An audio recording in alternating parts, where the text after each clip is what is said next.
할렐루야. 하나님을 찬양합니다. 복된 교회 복음 선교교회도 하나님께 예배드리고 반갑게 여러분 앞에 영상으로 면대하고 있습니다. 스바냐서 구약이죠. 구약 스바냐서 2장 3절 말씀 읽고 하나님 말씀으로의 대화 이어가도록 하겠습니다.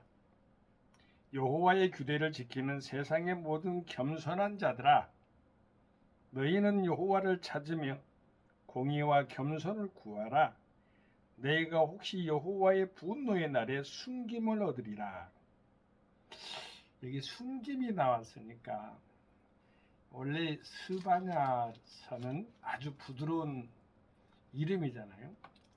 근데 원래는 츠파냐입니다. 츠파냐. 히브리어로 여호와께서 그를 감추셨다. 아까 감추셨다고 여기 숨김에 대해서 나오잖아요. 남은 자, 여호와의 날은 멸망의 날이에요. 어쩌면 심판의 날입니다. 근데 남은 자 사상은 심판의 날에도, 그러니까 어쨌든 한 파트가 두 나라가 있는데 한 파트가 사라지면 한 파트가 일어나는 격이라고 보면 됩니다. 그런데 여호와의 심판의 날은 악한 것이 사라졌겠죠. 남은 자는 일어나겠죠. 유다는 그 악한 것은 바로 주의 대국을 이야기할 수가 있겠지요. 자, 스바냐는 회개하라는 간절한 권고로 시작해서 유다의 주변 국가들 곧 블레셋, 암몬, 모압, 구스와 아수르에 대한 심판을 예언한다. 주목할 점은 당시 초강국이었던 아수르의 패망에 대해 스바냐서는 조롱 섞인 풍자의 노래를 부름으로써 하나님의 크신 능력을 찬양하고 있다는 점이다. 오늘 날씨가 또 이렇게 겨울 날씨답습니다.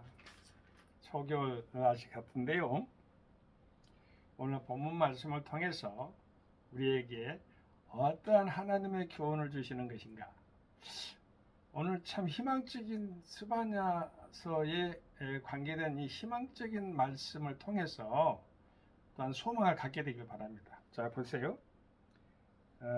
스바냐서 2장 3절 말씀 다 함께 보십니다.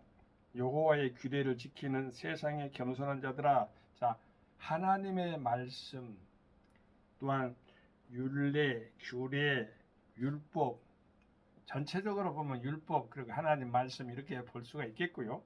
규례나 법도나 도나 이렇게 나오죠. 여기도 규례란 말이 나옵니다. 하나님 말씀이란 뜻입니다. 자, 하나님 말씀을 알아야 지키죠. 하나님 말씀을 믿어야 또 지키잖아요.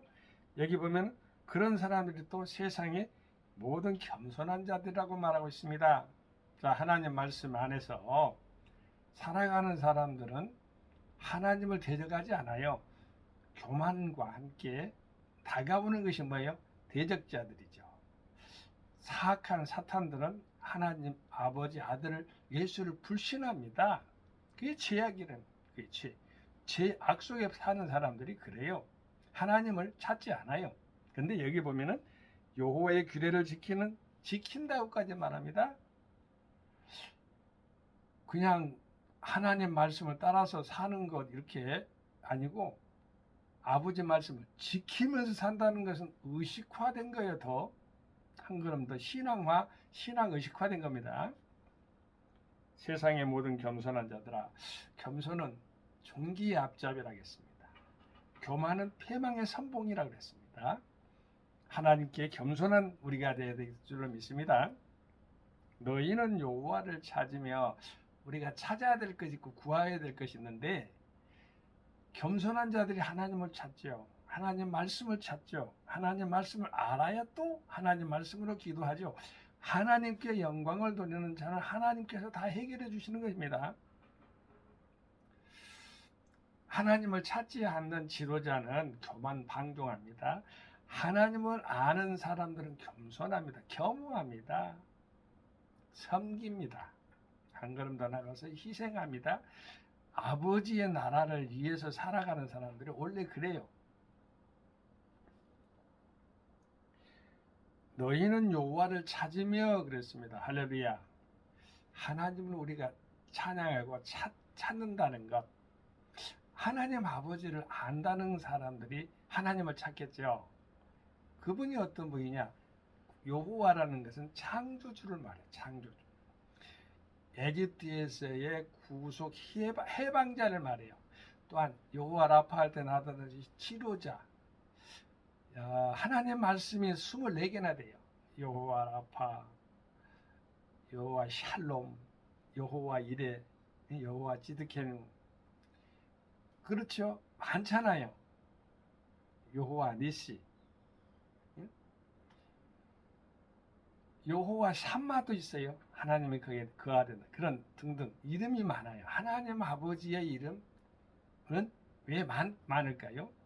하나님은 한 분이신데 우리 자녀들이 그만큼 하나님의 사랑과 구원의 은총을 받게 하기 위해서 이렇게 많이 예비하고 제가 세어보니까 24개가 되더라고요. 더 되겠죠? 하나님은 전능하신 분, 하나님은 빛이신 분, 이렇게 다 나와 있어요. 영생의 하나님 등등. 전에 제가 유튜브에 했기 때문에 잘 찾아보면은 끝까지 이렇게 보면은 하나님의 이름에 대해서 제가 전부 다 해설하는 거 있으니까 참고하게 되시기를 바랍니다. 여호와를 찾으며 찾고 구하는 법칙 있잖아요. 두드리는 법칙도 있고. 근데 공의를, 하나님 아버지 앞에는 정의로워야 돼요. 거짓이 없어야 돼요. 하나님께 나아가는 자들은요, 아버지 말씀 앞에 나아가는 자들은 겸손하거나 정직하거나 진실하거나 그런 사람들을 하나님이 원하셔요. 여기도 나오잖아요. 공의라는 거. 이 공의라는 그 개념은 십자가 사건에서 해결되는데요. 세상의 어떤 판단 기준도 아니에요. 사람의 판단 기준은 아니에요. 하나님 아버지 편에서의 공의입니다. 그것은 그냥 일반적으로 이렇게 희생을 이야기한 게 아니에요. 하나님의 독생자 아들 예수 그리스도가 십자가에 못 박혀 돌아가시고 3일 만에 부활하셨잖아요. 그 희생 사건을 공의를 말하는데 이 공의를 쉽게 말할 수 없어요.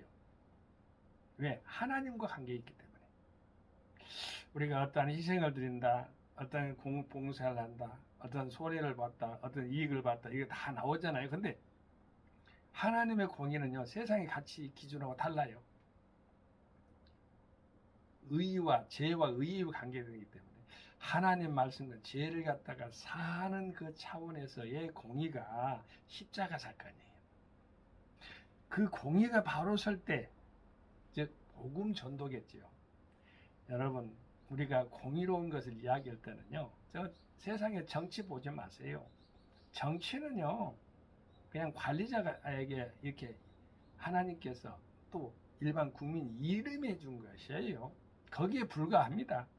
하나님 사상은 영원하잖아요. 이 세상 어떤 것도 다 불변한 것이 없어요. 하나님의 진리 외에는. 공의로운 나라, 복음이 선포된 나라, 영원히 구원받을 나라, 이것을 하나님은 기뻐하시겠지요. 겸손이라고 또 나왔네요. 겸손.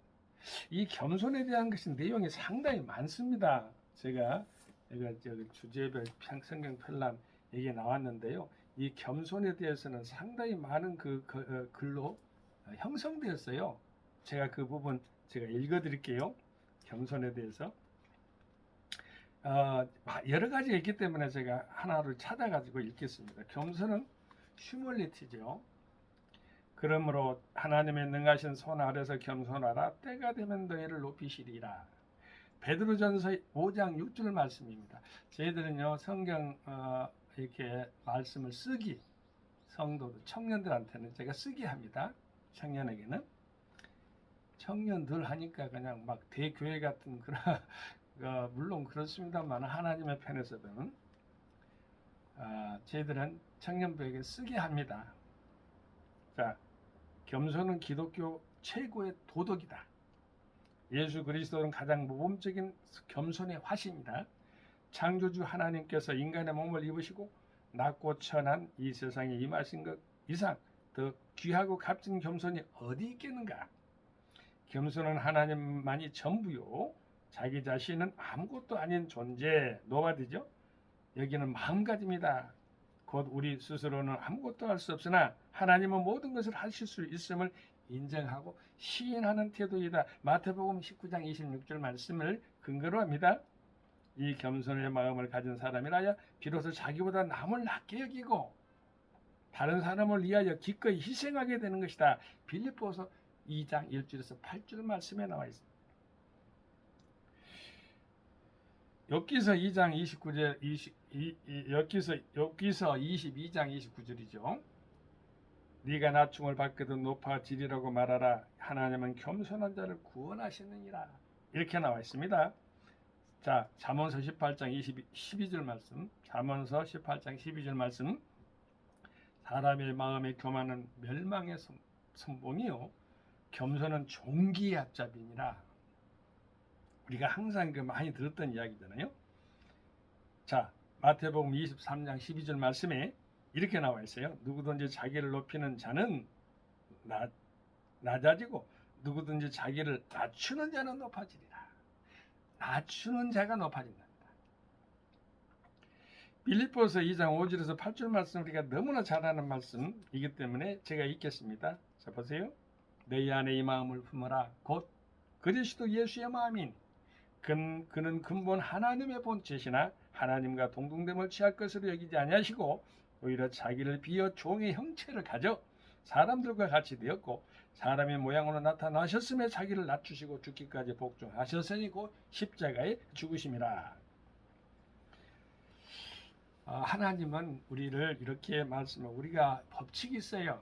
세상에 있어서나 겸손하고 낮아지면 하나님이 높아주신다, 높여 이렇게 올려주신다는 그것을 갖다가 우리는 기억하면서 살아야 됩니다. 야고보서 4장 6절에서 10줄 말씀 가운데 있는 그것 중에 10줄의 말씀은 이렇게 나와 있어요. 주 앞에서 낮추라. 그리하면 주께서 너희를 높이시리라. 주님 앞에서 낮추면은요, 하나님이 우리를 들어서 높여주신다는 말씀하십니다. 자, 우리 하나님께서 다시 이어서 스바냐서요. 스바냐서 다시 돌아와서요. 자, 구하라. 자, 아까 찾고 구하고 두드리는 것은 내가 말씀했지요. 자, 찾는 것은 여호와를 찾아야 돼요. 하나님을 찾을 때 찾는 사람은 공의와 겸손까지도 구하라고 말씀하십니다. 자, 겸손한데 내가 무슨 구해? 내가 겸손한 사람인데 왜 구해? 무엇을 구해? 이렇게 말하는 사람이 있을 것입니다. 그 말은 하나님은 겸손도 구하라고 말씀하십니다. 겸손을 구할 때 하나님은 은혜로 겸손을 덧입혀 주신다는 말씀이죠. 너희가 혹시 여호와의 분노의 날에 숨김을 얻으리라 그랬죠. 자, 여호와의 분노의 날이라. 마지막 날이라고 말하면 여호와의 날이라는 것은 심판의 날입니다. 자, 숨김을 얻으리라 했는데 제가 여러 가지 여러모로 생각을 다방면적으로 이렇게 생각을 해봤어요. 숨김이 뭘까? 숨김이라는 것은 드러나는 것을 감춘다는 거 말하지 않아요? 그렇습니다. 자, 스파냐는 여호와께서 그를 감추셨다라는 뜻이라겠잖아. 이름 가운데 스바냐 선지자가 그래요. 이름이에요. 근데 여기 감추고 숨기는 것이 뭐겠어요? 자, 감추고 드러나지 않게 하는 게 뭐겠습니까? 자, 봅시다. 질병이 드러나지 않는 거, 숨겨진 겁니다. 그런 거를 보호받는 것이에요. 건강하게 회복되는 거 말이에요. 가난과 저주가 있어요. 참 가난도 저주에 계속해서 시달리는 사람도 있을 것이고, 물론 이 세상에 어떤 것들도 다 이렇게 풍족하거나 안정적인 것, 즉 완전히 만족한 것은 없을 것입니다. 그런데 부유하고 그런 차원에서 보면 빈곤이 반대잖아요. 그러면은 빈곤을 숨기는 것은 부유하게 되는 거잖아요. 또 길에 있어서 무엇을 막혔다 하면 뚫리는 것이 되겠고, 어떠한 그 직장에서도 승진할 수 있는 것도 그런 차원도 있겠잖아요. 그런데 여기 보면 혹시 여호와의 분노의 날에 숨김을 얻으리라 했으니까, 자, 우리가 죄가 십자가상에서 가려진다, 숨겨진다, 사라지게 된다, 죄인이 의인에 대한 그러한 믿음 가운데서 이루어지는 모든 것들, 이것들이 곧 하나님의 구원이 되겠습니다. 하나님의 구원은요, 아버지 말씀 가운데서 하나님의 백성들에게만 해당됩니다. 여호와의 규례를 지키는 세상의 모든 사람들아 그랬잖아요. 하나님을 알아야 규례를 지키죠. 말씀을 지키죠. 하나님을 말씀을 알아야 또 규례에 따라서 살아가는 자들은 또 겸손한 사람들입니다. 하나님의 말씀을 모르는 사람들이 교만한 사람들이죠. 하나님이 없다고 하는 자들은 죄인이라겠고 교만한 자라겠습니다. 어리석은 사람이라고 또 말씀합니다. 자, 겸손한 자들아 너희는 여호와를 찾으라. 하나님을 높이세요. 하나님을 찬양하세요.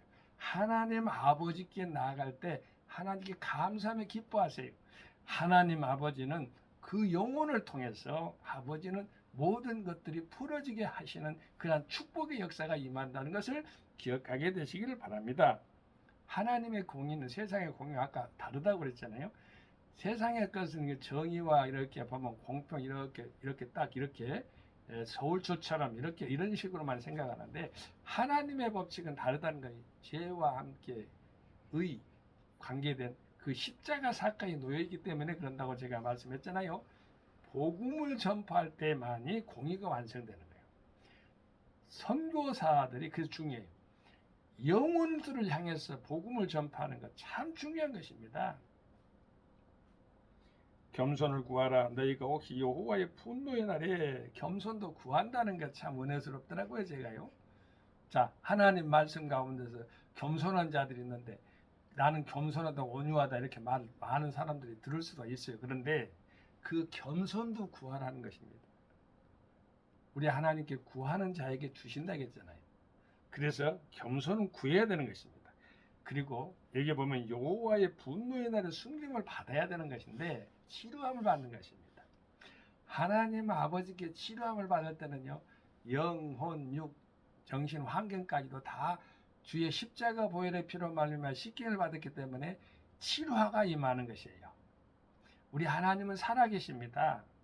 세상이 참 우리 한국이 대한민국이 요동치고 있는데 여호와의 분노의 날에 숨김을 받게 되기를 바랍니다. 그것은 하나님 아버지가 개입할 때 가능해요. 하나님 아버지가 터치할 때만 가능한 거예요. 하나님 아버지를 믿는 백성들의 손에 의해서 가능한 거예요. 세상에 못다한 것도 꼼수로 끝나지만 다 요즘은 다 드러나요. 안방에서도 전 세계 뉴스를 다 보잖아요. 그런 시대예요. 우리 하나님 아버지께 우리가 더 이렇게 드러나고 앞에 나갈 때는 우리 아버지 하나님께 복과 은혜가 더 이렇게 다가오지만은 세상에 들어가 가지고 숨는다? 그러면 오히려 더 커질 뿐이에요. 그러니 우리 하나님 아버지께 솔직하게 두 손 들고 항복하면서 나가는 자세, 그렇게 되고 그렇게 삶이 되기를 바랍니다. 살다 보면은요, 참 여러 가지 그 이야기들을 듣고 그럽니다만, 요 근래는 참 제가 저도 모르게 자기 중심성이라는 그 생각을 많이 하게 되더라고요. 자기 중심 안에서의 타인을 못 보는 거죠. 그런 것들이 또 자기만 옳다 주장하는 사람들에 해당되겠는데요. 그것은 상대성의 반성이적인 게 필요합니다. 우리는 하나님 아버지의 피조물들이지 주관자들이 아니에요. 하나님 아버지만이 우리의 판단자입니다. 하나님께 기도할 수 있는 기도자가 돼야지 그걸 치료되는 것이에요. 여호와의 분노의 날에 숨김을 다 받게 되시기를 예수 이름으로 축원하되 공의와 겸손도 구하세요. 아멘. 하나님의 규례를 지키는 여러분이 복이 있습니다. 예수 그리스도 이름으로 함께 일하는 모든 것을 함께 누리고 또 풍성하게 누리게 되시기를 주님의 이름으로 축원드립니다. 아멘. 성교 샬롬.